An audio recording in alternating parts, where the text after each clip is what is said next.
Après avoir enchaîné au cours de l'année 2023 4 épreuves de 1000 km et 20 000 mètres de dénivelé positif en moyenne, Lauriane Placé est devenue championne du monde d'ultra-distance Bikingman.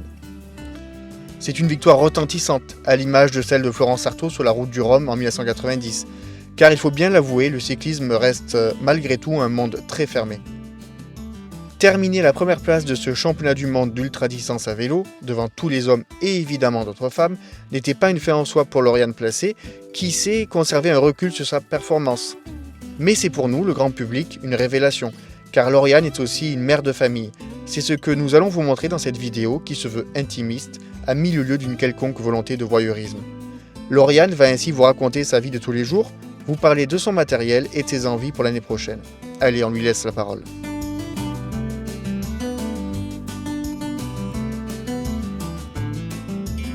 L'hiver, j'aime bien faire du ski de rando. Alors bon, les puristes diront que c'est pas du ski de rando. Je remonte sur le bord de la piste. C'est plutôt, on avait là du speed touring, un truc comme ça. Ça me fait des séances de fractionnés qui sont bien violentes. Ça fait monter le cœur comme on peut rarement le faire à vélo ou alors aussi sur un col quand tu fais vraiment à fond, quoi. Mais du coup, ça me fait des séances de fractionnés, 15 minutes à monter, il y a 3-4 minutes de descente avec les manips et puis c'est reparti, quoi. Et je fais ça de 3, 4, 5, 6 jusqu'à 10 fois si j'ai le temps. Et souvent par semaine ? Le midi, ouais, quand je suis en télétravail, je monte le midi, puis le week-end. En général, si on est sur les skis, c'est que les conditions à vélo sont pas géniales. En plus, ça évite de faire du home trainer ou ça fait puis ça change, quoi. L'environnement, et ce serait dommage de pas en profiter. Il fait froid là tout de suite, mais en fait, c'est un sport, on est en action, il y a tout le corps qui bouge et c'est assez complet et on se réchauffe vite.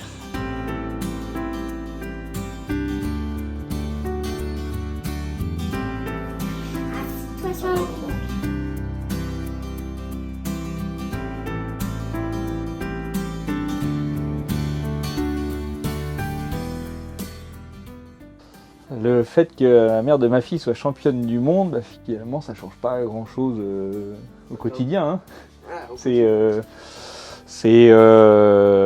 On est tous fiers d'elle, moi le premier. Hein, moi, je suis son premier supporter. Hein. Je travaille pour Origine et du coup, la relation, elle est pas simple pour Lauriane parce que moi, j'ai la casquette mari de Lauriane, mais j'ai aussi la casquette responsable de la com chez Origine et du coup, Lauriane,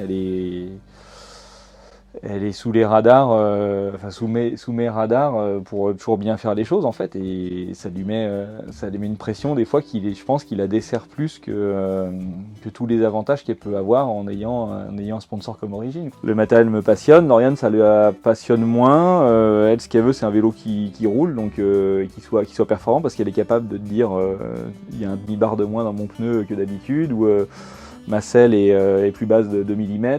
Et des fois, elle est un peu comme un pilote de F1 qui pousse très finement l'analyse, mais c'est pas pour autant qu'elle va passer ses soirées à regarder quelle roue la fait rêver. Elle aime pas plus que ça le matos, mais il faut que ça marche, mais que ça marche selon ses critères aussi, quoi. Quand elle part en course, quand je pars pas avec elle, parce que des fois je cours aussi, je reste ici à garder Ernestine. Au début, c'était pas mal de stress en fait, parce que t'as toujours le tracker, t'es tenté de le suivre la nuit, de te réveiller, tu suis sa course, tu dis tiens, pourquoi elle est arrêtée là, est-ce qu'elle a un problème, est-ce qu'elle va pas se faire bouffer par les autres, et en fait, plus les courses avancent, plus tu sais à quel point elle gère intelligemment sa course. Et tu sais qu'elle prend très peu de risques au final, même si elle se met dans des états qui en fin de course font que des fois elle ressemble à un zombie parce qu'elle n'est pas capable d'aligner 2 mots. Elle va gérer très intelligemment ses phases de course, ce qui fait qu'aujourd'hui moi je m'inquiète plus quand elle part et que je suis pas là.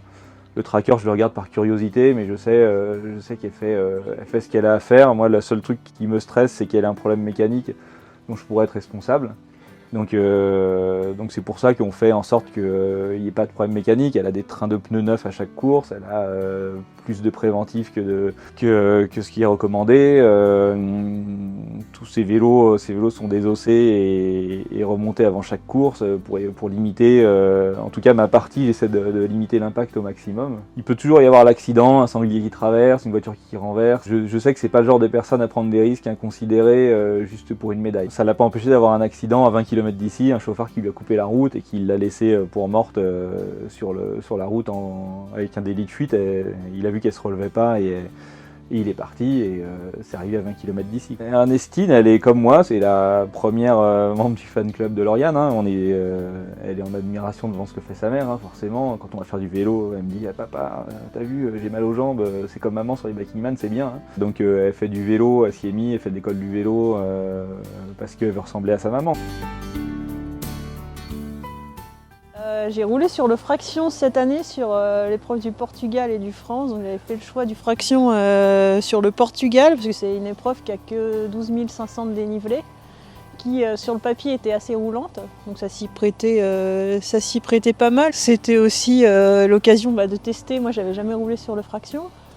Et de tester le fraction, c'est des vélos que j'aime bien rouler, moi, les géométries que j'aime bien rouler, des réactivités qui sont pas mal. Il y avait un petit défi d'utiliser ça sur Ultra parce qu'on peut penser que c'est pas super confortable. Mais j'étais avec ces Schwalbe en pneus de 28 et en tubeless et les routes étaient très granuleuses et tout ça et moi ça m'a pas du tout gêné. J'ai pas du tout eu ce problème de confort. Ça a peut-être un peu secoué, mais après coup je me dis peut-être que ça a généré une toute petite fatigue nerveuse un peu plus mais il se prêtait bien. Et je l'ai utilisé aussi sur le France, qui avait 20 000 de dénivelé, mais beaucoup de parties roulantes en fait. On montait, il y avait pas mal de faux plats descendants et tout ça, donc je l'ai trouvé c'était bien adapté aussi, il grimpe bien. Je vois ses limites dans les pentes très raides, mais sur le France, il n'y en avait pas et sur le parcours, ça s'y prêtait bien aussi. J'ai une couche de gluine, c'est la Leaderskin qui est un peu épaisse avec en dessous du gel. C'est pas ça qui empêche les problèmes aux mains. Ce qui me sauve vraiment les mains cette saison, c'est d'avoir mis un prolongateur. Bon là il n'est pas monté, mais ça soulage vraiment en fait la pression sur la paume de la main et sur le fait de serrer le guidon. Donc même tout ce qu'on peut être sur le prolongateur, en fait on soulage toutes ces pressions là et le gel, s'il y avait un montage à refaire, je ne le mettrais pas. Ça peut apporter un peu de confort, mais c'est pas ça qui va sauver les mains. Sur 1000 km. Ouais, ça permet de changer de position aussi, puis c'est vrai qu'au niveau aéro, ouais, c'est important.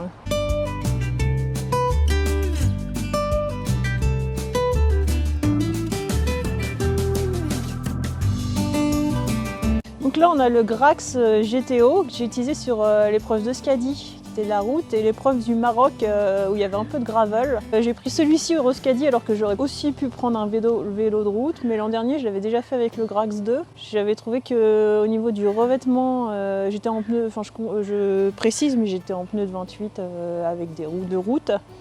Et l'an dernier je l'avais déjà fait avec le Grax et le monoplateau sur le parcours de Skadi, ça s'y prêtait bien. Moi ça me permettait d'avoir un ratio un peu plus important inférieur à 1 en fait, parce il y a des pentes qui sont vraiment très raides. Donc c'est pour ça que l'an dernier je l'ai fait avec le Grax et cette année en fait je l'ai fait aussi avec le Grax en prévision du Maroc pour pas avoir à tout rechanger et s'habituer au vélo. Je fais pas d'alcool quand c'est des périodes de course et préparé. J'ai arrêté l'alcool début février. Celui que tu bois pas, il le boit. Non, parce que lui, il boit pas, c'est moi qui finis ses verres quand on boit. Il tire pas l'alcool. Il me refile toutes ses fins de verre.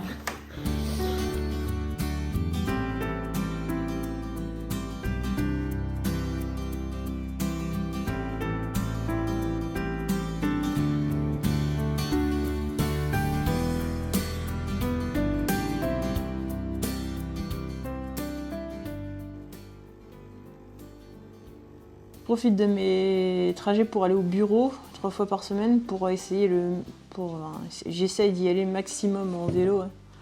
Donc ça me fait j'ai 38 km aller et 38 km retour. Donc par tous les temps, même l'été et l'hiver aussi. Donc l'hiver, j'ai 4 couches, quoi. J'ai 3 couches.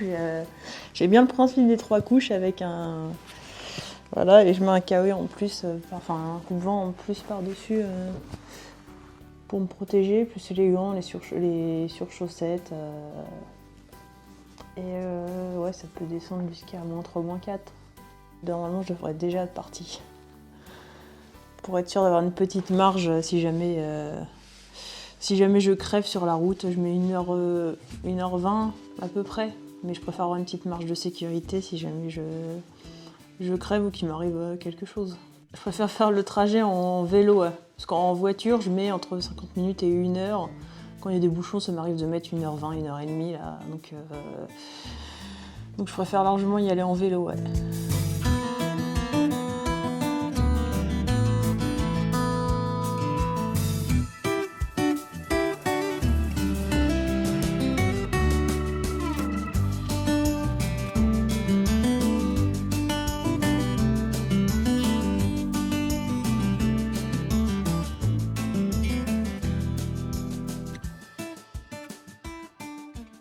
Donc là on est arrivé et je travaille chez Millet Wood & Group qui regroupe les marques Millet et La Fuma et je suis web designer, donc je m'occupe de toute la partie contenu marque du site e-commerce. C'est plus dur, le matin, le trajet du matin j'ai 450 mètres de dénivelé et le soir j'ai 650 pour monter un petit peu plus.